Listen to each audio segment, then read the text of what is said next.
I think, cars have always been a passion for me. I remember at 5 years old, our neighbor where my bus stop was to go to school had a 66 Oldsmobile Toronado, and the style of that car was just exceptional.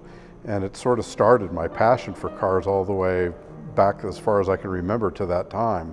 My dad always got a new car every year, so it was always exciting to see what he was going to come up with.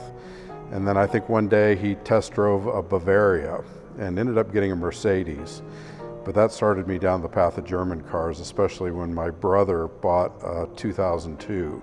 And I got to drive that for the first time, and I was blown away by how amazing that car drove.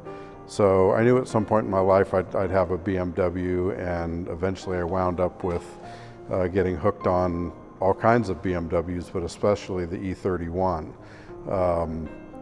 My first one I bought was just an amazing car. Ended up with a second one that was a Euro model, Barbados green, with that beautiful two-tone interior.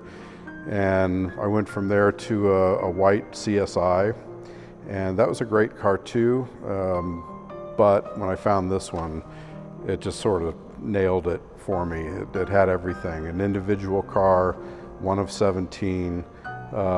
Just everything's beautiful about it. It's so unique and different that it's the reason I've had it for over 20 years. And I hate to see it go, but it's an amazing ride.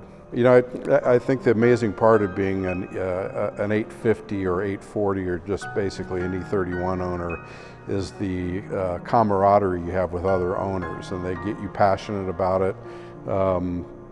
This car, I'm a person that always likes to keep things stock, but in this case I did add some touches that were found on European models. I put the Euro CSI brakes on them. I have the French flash to pass lights. And I think that's pretty much it, is what I did for anything that's different about the car. I guess the Euro mirrors as well. But I've tried to maintain it stock, and I've always taken care of it in the 20 years I've owned it. I never let anything get bad or get funky. I've always fixed it, and this has basically been a really easy car to maintain. I love the 12-cylinder. There's nothing like it, and when it came time to say it's time to move on, there was no other person better than Alec to take care of the sale of this vehicle.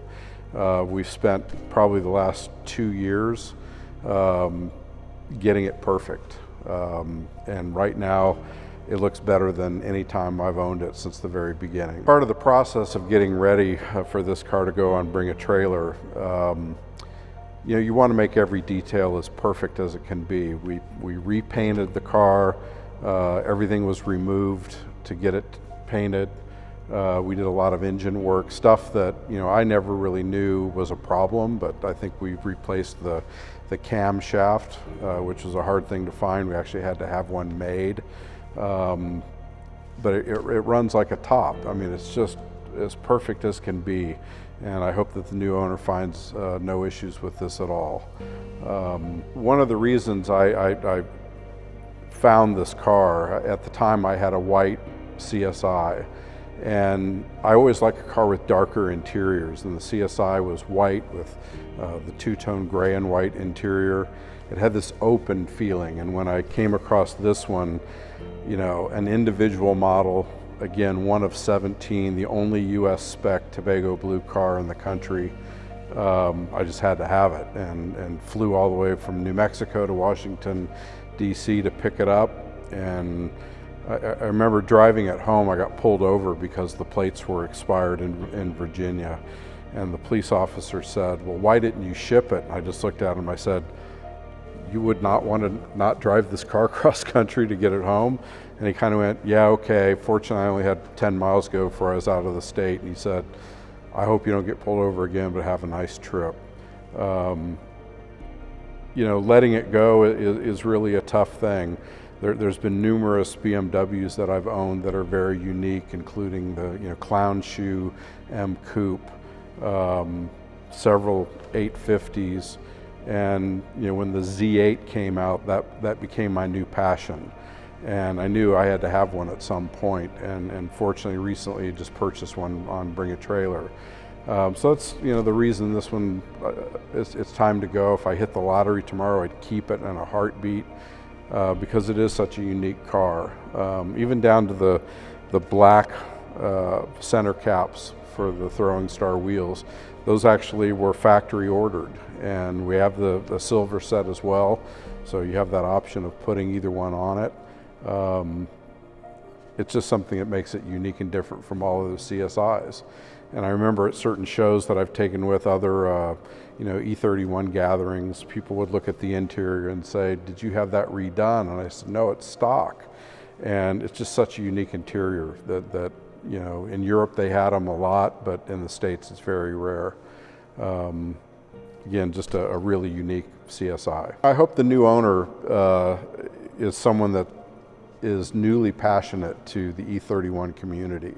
They're going to find a whole bunch of friends all over the world that they can go to for advice, and on any issue that ever pops up with this car, you'll have someone to call and find out about.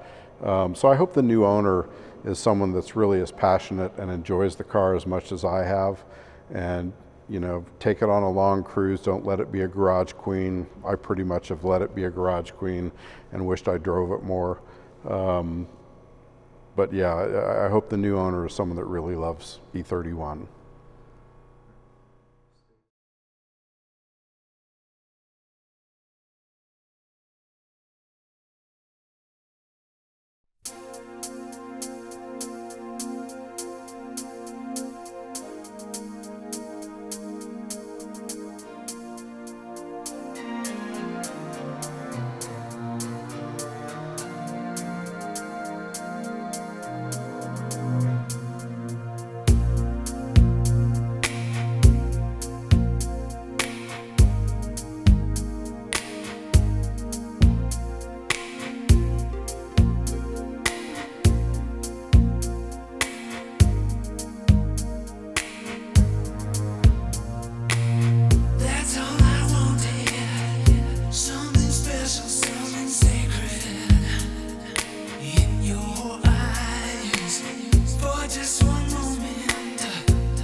Welcome to the world of art, technology, and beauty.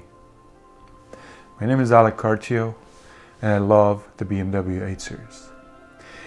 As of this moment, I think I have decided to start calling BMW for the German pronunciation, which is BMW.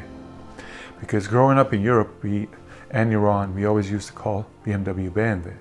That's how the Germans pronounce it. And I'm actually learning from the Porsche guys who religiously call Porsche, and God forbid if you say it in a different way, they're going to want to choke you to death and say, no dude, it's Porsche, not Porsche. So I'll try to call BMW BMW for as much as I can, for the German pronunciations, for the rest of the world pronunciations. Yes, I know I'm in the United States, but so are all the Porsche guys. So if they can call it Porsche, we'll call our beloved BMW BMW.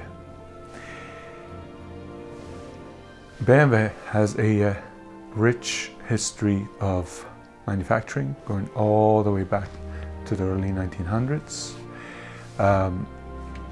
But my level of interest in these beautiful cars came in the 80s and 90s, specifically starting with the BMW 3 Series, the E30, and then followed by strongly and forever taken over by the BMW E31, which they introduced in 1989.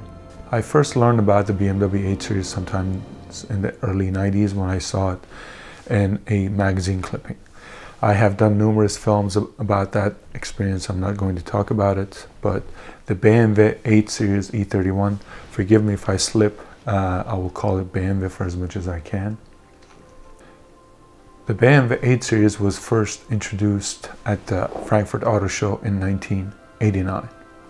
I got to know about the car sometime in the 90s when I was in my mid to late teens, I would say 15, 16, probably around that time. It's when I first saw the car in the magazine, was completely and forever transformed and blown away by the car.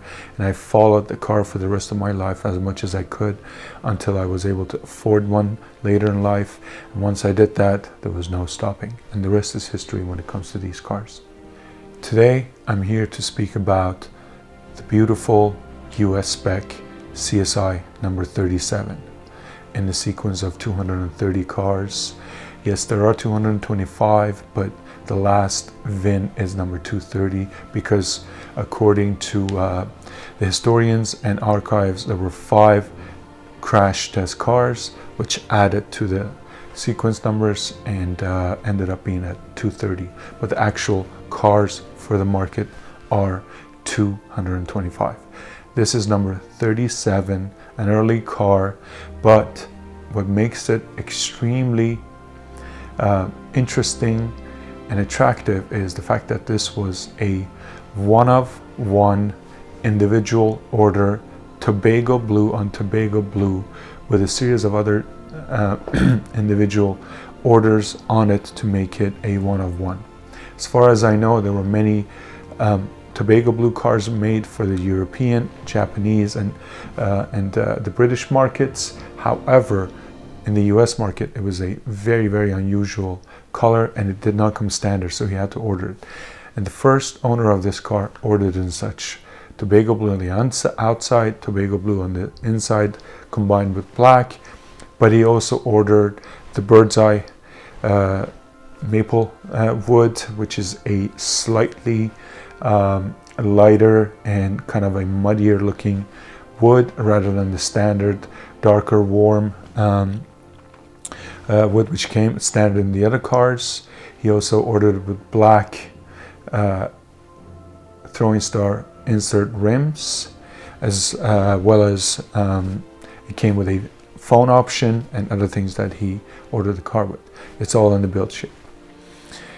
It has been very well kept by its 3 owners over the years. Last one, Mr. Matt DeGregory, great member of our community, E31 enthusiast, and a lover of the car and arts. He put about 30,000 miles on the car, and Over the past couple of years, he spoke with me about wanting to sell this car. He was not 100% sure. He was a little bit hesitant, but once he made that decision, we went forward and did it, and he sent it to me. But he did tell me that car has been sitting for a little bit of time. He hasn't had time to take care of it as much as he could before, enjoy it, and he asked me to go through the car, recondition it, and auction it out and bring a trailer. So I went ahead and we made a decision on a open checkbook, pretty much an open checkbook type of a reconditioning of the car, a full repaint of the car, engine work, wheel work, tire work, cosmetic work, seats, motors, pixels, lots of engine work, if I may. It's in the listing, so you can actually see what we have done to the car. I would say somewhere around $30,000 has been spent on this car in the past year by my team to make sure that it's in pristine condition going to the next custodian. I would like to please remind you again one more time, this is a one-of-one US spec original CSI. Individual order, Tobago Blue on Tobago Blue. There's none like it. Yes, I imported a Tobago Blue Euro CSI myself 3 years ago, and there's another one which was on the East Coast originally, has been here for many years, but those are both Euro cars. I'm speaking about US spec cars. When it comes to custodians, especially classic car custodians, of course, allow me to speak about Mr. Matt DeGregory. He has been a member of the BMW CCA club and family for many, many years. He has owned other BMWs, but this has been the apple of his eye, the love of his life, car life, as well as him participating in many BMW 8 Series events. People know him as a true enthusiast. People know him as a well-respected part of the community. And you can rest assured that the combination of him having owned it for 18 years, being such an enthusiast, and myself now having done all the reconditioning work on it and representing it, ensures you that you get a tip-top, beautiful car. Over the years, they did some tasteful upgrades to the car, including French yellow FTPs. He added an extra set of silver throwing star wheel caps to the car, Euro spec MTEC mirrors, Euro spec braking system, rotors, pads, and what have you, Bilstein shocks and suspension, as well as a upgraded audio sound system. The head unit is still the same, but the sound has an extra bass and more throaty feeling inside the car. If I'm not mistaken, I haven't actually looked inside the engine with the chipset is. I think it may be chipped with either Dynon or Conforti, if I'm not mistaken, because it feels definitely faster than a stock CSI. It just does. I also went ahead and did a dry ice cleaning on the car to make sure that the undercarriage is in tip-top pristine condition, and I have now the car ready for you guys to enjoy for many years to come. From Matt and I hope you guys both enjoy the car for as long as you can, and hopefully it will stay in the same collection for many years to come. CSI number 37 is ready to go to a new home. Thank you. My name is Alec Cartier with Cartiology.